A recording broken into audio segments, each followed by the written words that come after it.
rights at home and overseas.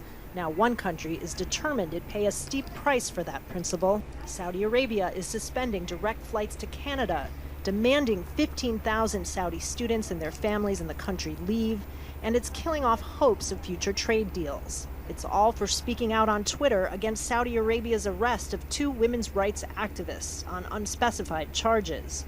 One, Samar Badawi, is the sister of Raif Badawi, another imprisoned activist whose wife is now a Canadian citizen.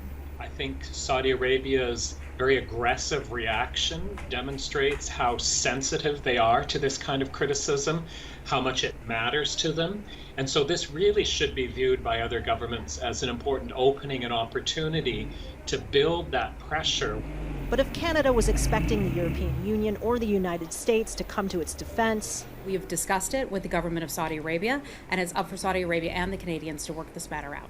What it got from these Saudi trading partners was lukewarm backing at best. The dispute has given the government of Prime Minister Justin Trudeau a boost at home over support for women's rights. But critics say Canada has little to gain by putting the Saudis on the defensive. The big question is, was this done in a thoughtful and effective way?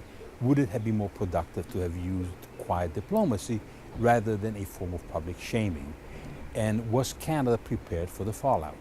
Trade between the two countries amounts to about $4 billion a year, much of it coming from the sale of Canadian armored vehicles.